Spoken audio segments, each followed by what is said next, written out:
I would like to introduce Ricky Haug from the company Arthur, who will speak about Arthur 1. So we will learn a lot about AIs, robots, XR, and a lot of fun stuff. I have seen some parts of what he is going to show, and it looks amazing. So please take it away. Wonderful. First of all, Peter, thank you so much for having me here to share a bit about what we're working on. To give the group a little context for who I am, before working in XR, I had a long career of working in photo video production, and really I started with XR technologies as an enthusiast. I got a headset in 2017 and didn't realize I was doing it, but I was giving hundreds of demos to people, just showing my friends how to use controllers to try the games out and dabbling with all these different experiences. And it wasn't until around 2020 that I actually realized I could work in the space. And there were all these proven use cases with training and with product prototyping and this growing effort of how we can improve virtual collaboration. And so I started with a company called TouchCast, where I was working really closely with Microsoft and Accenture to explore pilot programs for Metaverse as a service. So we were working with large global organizations to figure out, is town halls and virtual events the place for this? Is it training? Is it selling cars and handbags? Is it more of like an e-commerce thing? Like, how can we use 3D within our presentations to make them more engaging and more immersive? And from there, I just kind of stumbled deeper and deeper into this world. In addition to what I do at Arthur, I also followed this pattern happen with the Facebook rebranding to Meta and the launch of ChatGPT, and decided to create a brand for myself with the Meta Rick podcast, where I've actually had Peter on the show before to share a bit of his story and his background. And we bring on a lot of folks like that are either business leaders using emerging technologies for large enterprise or founders of agencies and platforms that are building those services. And the podcast really takes an emphasis on business practice, go to market efforts, how people buy and sell this technology, how it should be used, less about the technical specifics of the specs and whatnot. But what I do at Arthur is I lead our client relationships and our go-to-market partnerships here in North America. And a little context for where we come from, and then I'll get into a little bit of what we do today. We've been around for over 7 years as a virtual collaboration tool. So think of it like a 3D virtual office space where anyone on your team can put on a headset and teleport to the same environment, where they now have magical powers and how they communicate and share ideas together while feeling that sense of presence and connection that you might feel by being in the same conference room or the same physical environment. This is where I'll start sharing my screen a little bit so we have some visuals to look at as we go through this. Peter, just a quick gut check. You're seeing where it says the last decade has seen two major revolutions? Only two? Oh, well, plenty more, but two that are relevant to our story here. So Yeah, but I can see your screen. beautiful. So the first of these is the hybrid, distributed, highly interconnected workforces that we have today. I think that we're all a little tired of hearing the pandemic thrown around when we come up to this topic, but I always like to emphasize this change was happening regardless of the pandemic. Startups that didn't have large offices and headquarters were already taking advantage of Slack and Zoom and using these technologies. They were already growing up into the right really quickly. The pandemic came and just forced change to happen faster. And all of the bigger companies that might have been slower to adopt these shifts were kind of thrown into the deep end and had to figure it out very quickly. Now we've seen a little bit of a correction where we're remembering the value of in person is still really important. We need office spaces to build culture. We need opportunities to come together face to face. That's never going away. I think a hybrid world really is the future. But I always like to joke too that even in a physical office, half the time you're jumping on a Teams call to meet with someone across the building on a different floor or maybe even in a different country because our teams are still so disconnected, regardless of whether you have an office space or not. So that's one major shift that companies are still trying to figure out what is the new normal when we have people working together from all over the place. The second is this shift of AI agents. That's been the big topic for 2025. What is an AI agent? I mean, it's essentially AI that can take action, right? So these large language models have really changed the game for how we write software, for how we create workflows, how we automate tasks, how we analyze data. It's going to impact every single division of the business, and it's going to completely shift the way in which we work. And again, companies are still trying to figure out what exactly does that mean? Are we developing and building our own models, our own workflows? Where do we outsource? How do we make sure it's safe and secure? What is a human task? What is an AI task? These are fairly unanswered questions right now that everyone is kind of going through an experimentation phase of trying to figure out. So at Arthur, what we've realized is that there's a major challenge here when it comes to the adoption of AI, where for individual work, it works very seamlessly. These Copilot type tools, like literal Copilot for coding, or there's the co-creation tools, lots of chatbot interfaces that are very one-to-one with a user trying to accomplish individual work. But where it's really challenging to integrate AI into our businesses is actually the human layer of collaboration. So there's so much context that we can get from how the domain knowledge of our people and how they talk to each other and how they share ideas and come to decisions. And it's not the easiest thing to put an AI in the middle of that process. Yes, there's like meeting recording tools that help us take notes, that help send follow-up emails, but that's about it. And part of why that's tricky is none of the conferencing tools or collaboration tools today were built AI native. They're kind of trying to find ways to plug AI into what they've already built. And then in person, you would need literal physical hardware of robots walking around the room or sensors to analyze all the things happening in the space. And that's, again, very challenging to do. And so, in a world where AI doesn't operate on the human layer, it actually increases some of these problems of silification, where people are doing individual work faster but working together slower. It's a really big problem because AI works, its success is based on the context you can give it. These models are very big, and being able to give it real-time context updates, weight its decision making based on what you're working on becomes the biggest bottleneck. AI can execute a task in 30 seconds, but telling it which task to do is the part that ends up being the slowest because we can't tell it what to do in 30 seconds. We need to take time to collaborate and share perspectives and agree on what that direction is before we go tell these AI agents to go execute on the plan. And then the last problem is that there's this heavy reliance on AI, which leads to a lack of creative problem solving. The best example of this is an employee drafting an email with AI, sending it to a manager. Manager reviews it with AI and then drafts a response back. That's not really a human to human interaction anymore. That's an AI to AI interaction. And we need to start rethinking, if AI can automate those tasks so easily, is the human actually the one we need to do that task, or should that human be spending their time on other tasks or doing other sorts of work? So it really causes us to have to reframe, where does the human fit in? Where does the AI fit in? I actually would argue that AI is not just a technology that will sit under the CTO, but I think there's actually an HR side of the puzzle here, where we need to be able to loop in the culture of our business and the way that we operate just as much as we need to think about the technology and the security standards. So that brings us to Arthur One. Arthur One, we've built essentially two products to help solve for this and bring AI into the human layer. Before I get into describing each of those products, the metaphor that I would use, and I didn't coin this myself, but the discovery of AI agents is almost like finding a new continent, and that continent has 10 billion people on it, and they're all geniuses, and they're all willing to work basically for free. That's essentially what we've discovered with this technology of AI agents. And where I think Arthur is very fortunate, where we kind of stumbled on something special, is we're almost like the perfect bridge to bring those new 10 billion employees into the human workforce. And, we've already built an immersive 3D space. It's digitally native.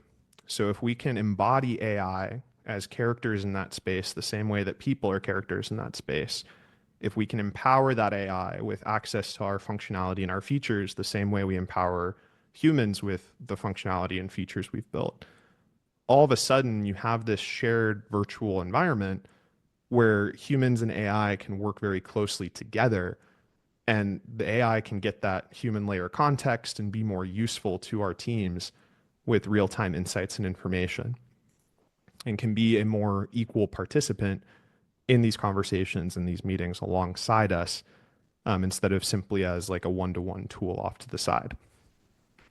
And so there's two formats for that. There's Arthur Meet, which is our meeting platform, and I'll talk about that more in a second, but that's similar to what I talked about before. Virtual office space, people join the environment, they work together in real time.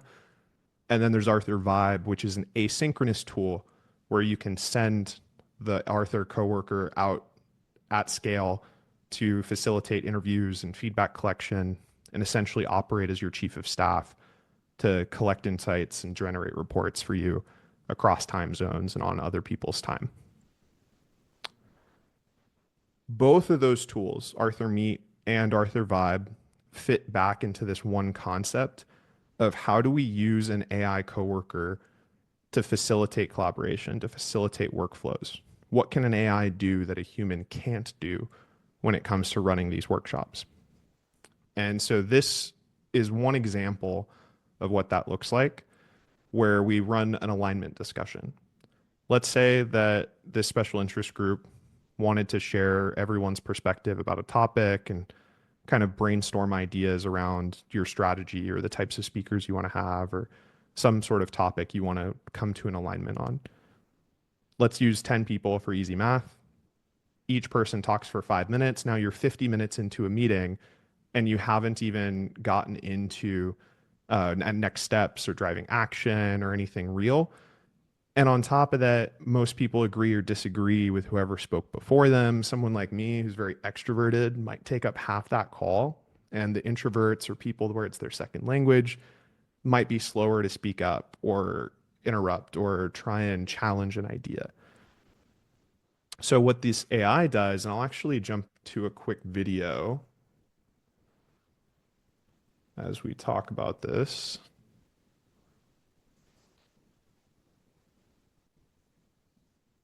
If it has voice, we don't hear it. Yeah, I went ahead and muted it. I'm just going to skip ahead and then talk over it. But basically, what the AI can do in this virtual space is teleport everyone to their own audio zones. We can leverage spatial audio so that it's private and isn't going to disturb everyone else while they're having their discussions. We then can copy the AI for each person in the room. So, like what you see here, those purple squares are the audio zones. And then each individual employee gets their own AI that interviews them all at the same time. So in 5 minutes, you can actually collect the entire team's feedback. They can do it privately where it's not going to be as biased. It'll be more authentic. Everyone gets the same amount of time to share their feedback. And then the AI synthesizes all that information that it collected from the group and can generate a big board in the middle of the space that'll highlight areas of agreement, opportunities to align, and then a recommended agenda for that conversation. So this is a really powerful way to just reframe how we meet. I don't think that AI replaces the need for us to come together, but it can make those touch points much more meaningful because especially when we're coordinating across time zones and trying to find time for senior stakeholders to all come together and be in the same room, that time is really critical. Like the amount of hour or the cost of the hours of everyone in that room, the cost of not getting to a decision and needing to reschedule for 3 weeks later or a month later, the decisions that we make there not having the best information, that is really critical to the business. It can cause a project to be a 3 month project versus a 6 month project and costing, a couple $100,000 versus millions of dollars in mistakes that we didn't discover till later in the process. So it's all about how, if you have groups of people that need to make decisions together, how can we collect their feedback in the most efficient way possible? And how do we get to a group decision that's the best decision as early in the process as possible? And using AI coworkers is a way to facilitate that conversation to help you get there,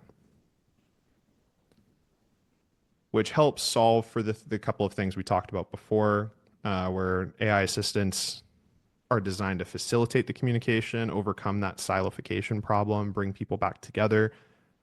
It helps us get to consensus faster so we can overcome that bottleneck and then assign the work we need to be done to the agents and humans that need to execute. And then it also fosters critical thinking and gets our domain knowledge from our people, where they really have to input their ideas instead of relying on ChatGPT or an LLM to provide those ideas for them. So the first product, the Arthur Meet product, is accessible on a web interface as well as in VR. So for VR, you can do full immersion and focus on hyper engaging use cases. For the web, it's more about accessibility and more about people just participating in the workflow. But you have both of these options. On the more extreme side of what you can do with these 3D spaces, Mondelez has thousands of employees that have come through these environments where they've built custom sets using Unity to build out branded environments. So they do onboardings with Sour Patch Kids scavenger hunts and town halls and an oratorium. And they've got this whole virtual campus that they've built out for hosting these hyper engaging meetings, as well as leveraging the AI to help facilitate learning environments and provide that assistance when they're hosting these types of workshops.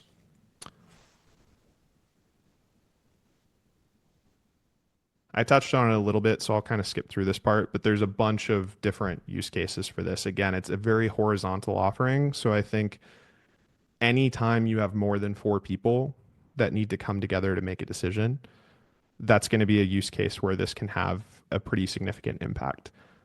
I think for smaller groups where you have 4 or less people, very often a Slack huddle, a Teams meeting, a Zoom call like this, that's not going to go away. You're still going to want very quick checkpoints where you can hop on and chat with each other in real time very, very quickly, where you don't need the superpowers of all of this added facilitation and added collaborative superpower.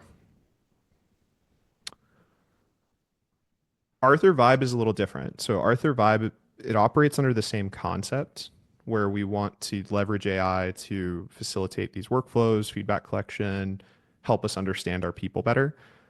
But the key difference here is that it scales really well.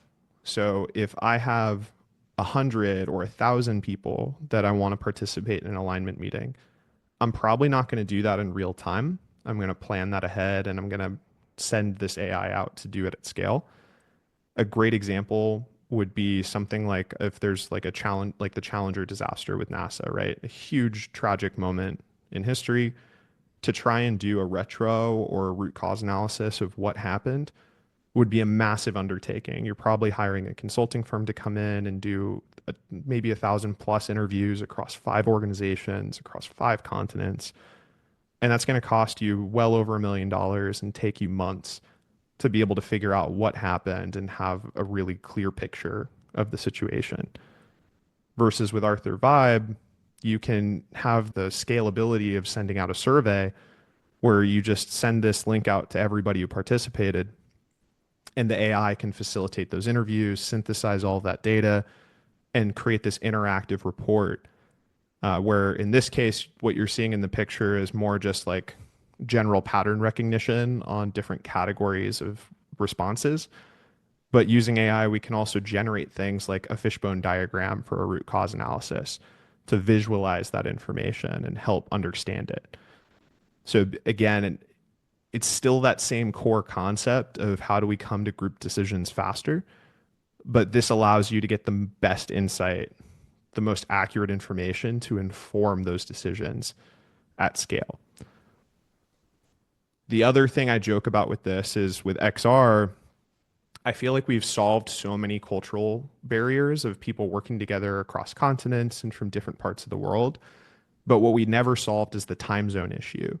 There's still some people that are 9 hours, 12 hours, 16 hours ahead. And that becomes a really challenging math problem of when are we both available to meet and work together. But using a tool like Arthur Vibe, you can actually have less checkpoints that force people to stay up really late or wake up really early. You can use AI to keep those opinions in the loop on conversations. without having to force them to be a participant every single group meeting. So I like to think this also helps us solve the time zone issue for global collaboration as well.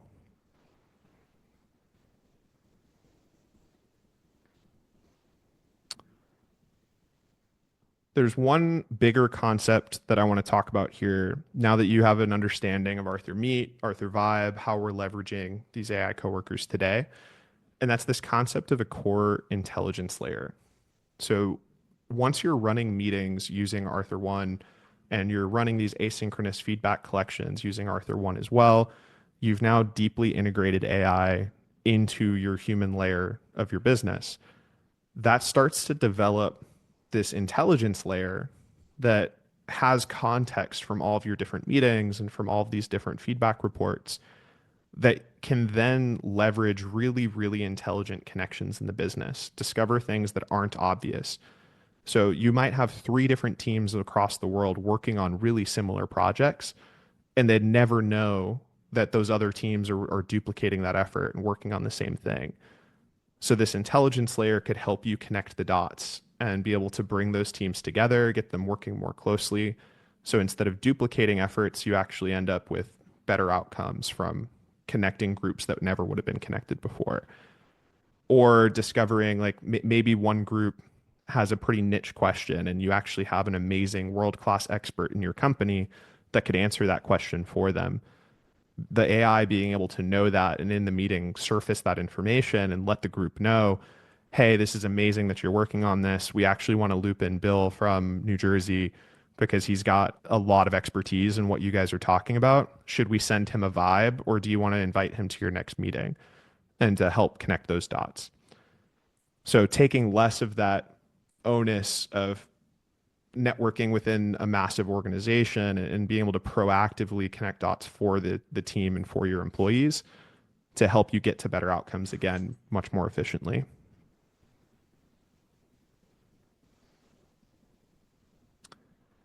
The other thing I think is always really important to emphasize whenever we share our story is that Arthur is an enterprise first platform and always has been. So there's a lot of companies that work with this technology that it's easy to get distracted. It's a really fun technology. It's engaging, it's interesting, it's exciting. And so it stretches people really thin. But Arthur never got distracted by trying to make NFTs or hosting concerts or kind of moving into a consumer application. Like we're really hyper focused on enterprise level security, enterprise level service. What does a big bank need to be successful? That's the type of thing that we've focused on from day one.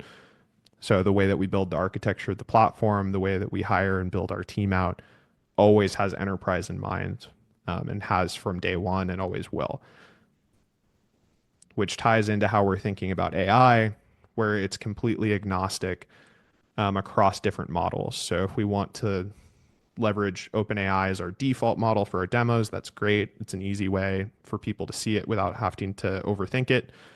But we also work with Claude, we work with Gemini, DeepSeek, Llama, and more importantly, we can work with your own model if you have proprietary models that you're building with your own information, which, by the way, we see that as a pattern where most major enterprise companies are building their own models. And that's going to be what's the most useful once those start to roll out. Similarly, we've done migrations to different clouds. So AWS and Google Cloud are the big two, but there's a lot of flexibility if we need to explore on-prem solutions or custom implementations. These are all things that we've dealt with before. And we have key integrations with Teams, SharePoint, Jira, Miro, and several other tools to help you bring content into these 3D spaces and interact with it more seamlessly. There's one other thing I wanted to show you here that is more of an R&D exercise. So our team is really trying to push the boundaries here. So a lot of what I've shown you works out the box, and we've already started doing this with our customers. This is a unique experience. So this is from our product team where we've actually brought in four different large language models into the same Arthur meeting environment. and had them work together like a team would work together. So I believe the use case is that a competing consumer product is launching in Japan before them. And so Gemini 1.5, Claude 3.5, each one is acting as a different role in a kind of a war room exercise for how they stay competitive with this other company's launch that they weren't expecting. And so this is something that we could see happening too as the models start to improve and become more reliable. You could have any employee put on a headset and have an entire team of artificial interns to help them strategize and help them come up with a plan of attack. A little bit more long term, but I think this starts to be a really, really interesting environment if every employee could essentially have infinite employees to work alongside them. Now, I know Peter, we've got a whole hour here, but I think that about wraps it up as far as giving y'all an overview of what we do and in context for Arthur One. I'm happy to answer questions and have kind of more of an open dialogue, but I know that was already a lot of information, so I want to be careful not to overwhelm the group with too much here. Sorry, couldn't unmute myself. So this is one of the best part of the meeting, at least for me. This is the point where we ask everyone to unmute themselves, raise a hand, we have them unmuted, and ask it away. I already know some people already had questions, so please ask away.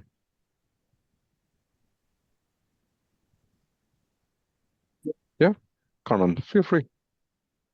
Okay, thank you so Or much. Richard. Okay, both of you. Sorry. Oh, sorry. No, go ahead. Okay, thank you. Thanks a lot for the presentation. It looks super interesting.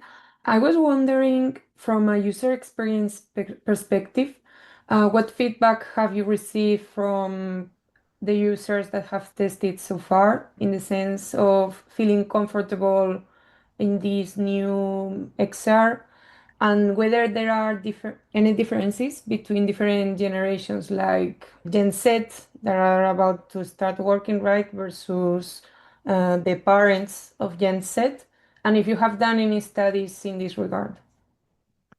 Yeah, it's a good question. I think that so the initial feedback that we got when we first started demoing this stuff was a lot of concerns around security and where the data is flowing. Luckily, again, being an enterprise focused company, we've got some pretty good answers to those questions.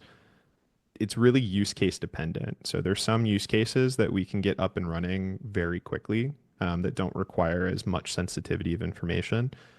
But if we're getting into really deep work where people are making important strategic decisions for the business and it's very confidential information that they're going to be talking about, the biggest hurdle is it's just always a custom implementation at that point. The architecture is strong and it's secure, but in order to work within your systems, we just always have this IT process of collaborating with your technology group and overcoming that.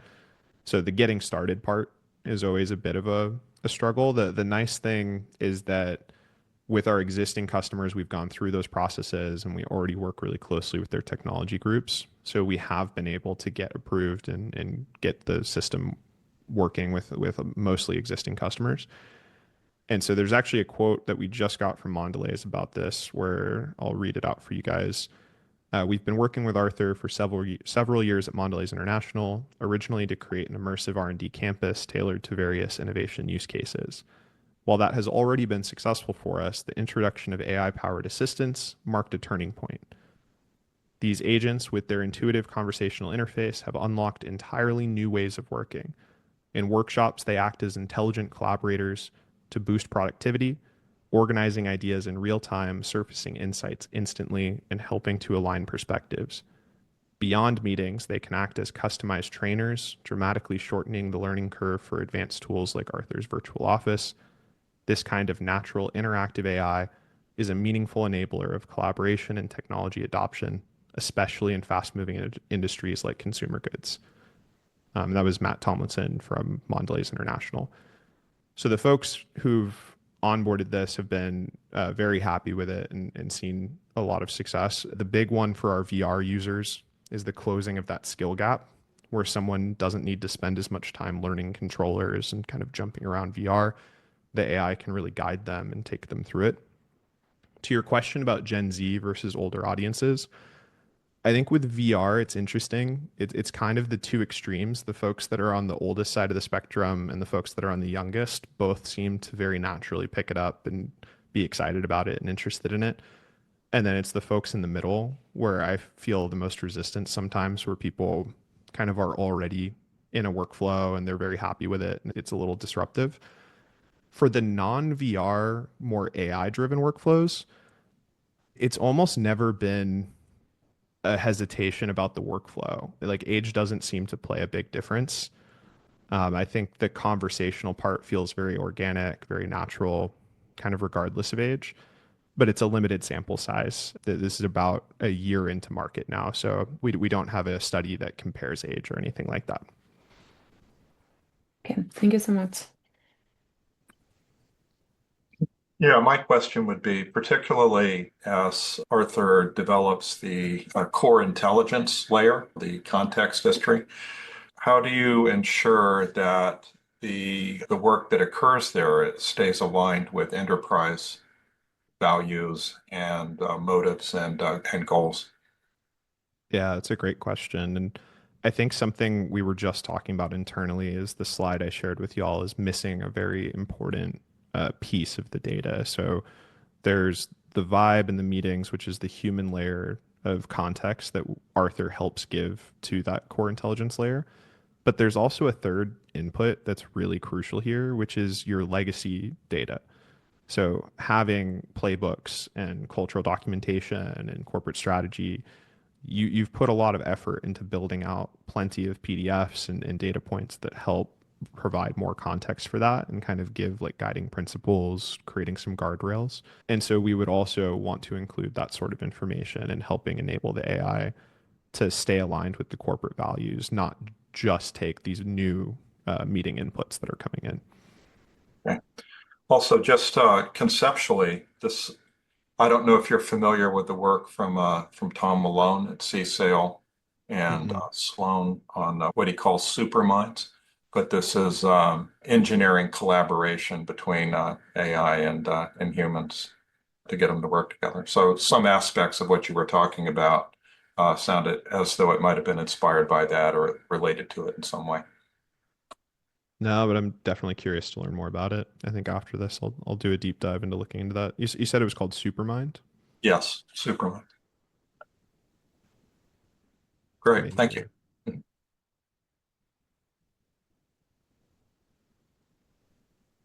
Feel free to ask more questions.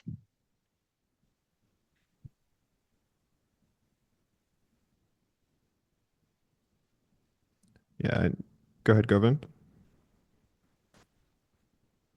Yeah, sorry. I don't know. Sorry if you covered it and then I missed it. But my questions are, what do you think in terms of timelines?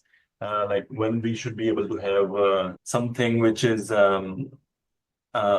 substantial in terms of I'm sure there's some offering which can be useful even in the short term, but in the long term, when do you think this technology matures such that let's say a corporate cannot go on without it Yeah, in their business? that's an interesting question. I think, everything I've talked to you today is available. So Arthur Meet, Arthur Vibe, actively being used by large enterprises already, and is all things that we can use. Timelines of adoption are a little interesting because, again, it's totally dependent on your organization's security standards, the culture of your IT group, and how quickly they work, and the use cases that we're talking about. Some use cases we can get off the ground in less than a month. Other use cases might take 6 months and custom implementations to get off the ground. It just kind of depends. As far as your question about at what point can we go without it, it makes me think back to I was at a medical conference talking about AI in medicine and how we're getting very close to where a doctor who doesn't use AI is going to be considered malpractice because it's Hmm. just that good at helping overcome mistakes and make sure that you're more consistently right about your diagnosis that not using it would be insane. And at that point, you're putting people at risk and the numbers of mistakes go up in a significant enough way to where it's a requirement. I think it's hard to predict things like that. I do think that it's going to happen faster than we expect it to. I think that this is the first technology from my perspective that doesn't have a plateau coming anytime soon. AI makes itself better consistently, and it feels like it's just going to keep doing that. I think that what might be expected to happen in 10 years will happen in 2, and it's really challenging to predict what will happen after that because it just moves so fast. It's almost like an ant trying to figure out how a roller coaster works. It's a little tricky to predict further than even maybe Yeah, 6 to 12 months.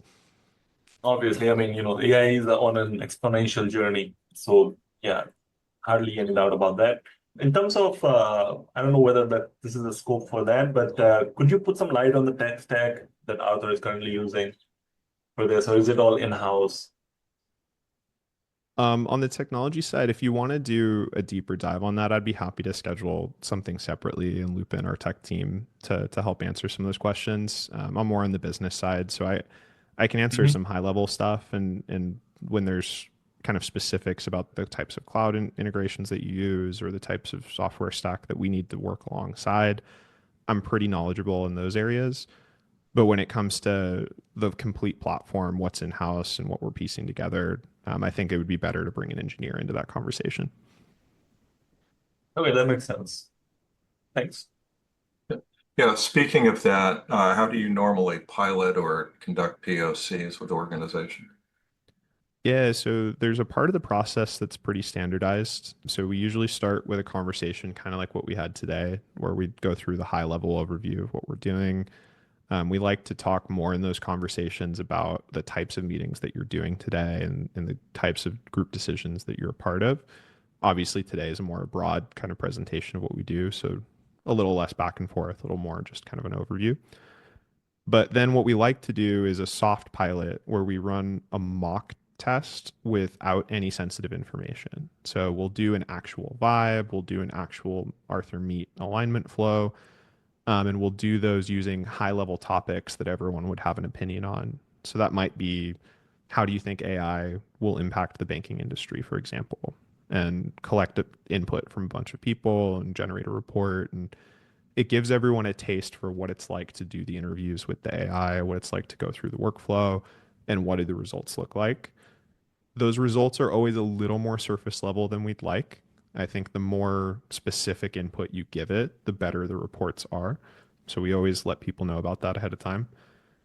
And then once we've decided, hey, that workflow worked really well, it felt smooth, we could totally see ourselves doing that for real use cases, then we go into an IT implementation discovery where we talk through what are the security approvals necessary to get this off the ground and use it for real impactful use cases.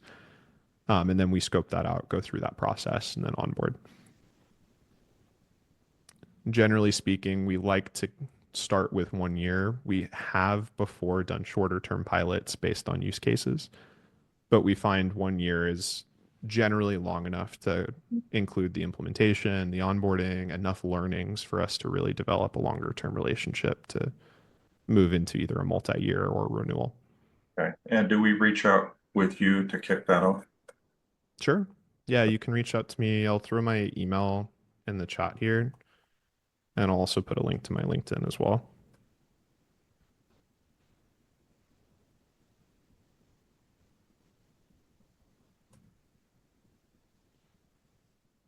Any more questions? That's really interesting. So if there are no more questions, I would like to ask everyone to join the discussions, join our mail group. If they haven't done so, I think everyone did already join the mail group from here.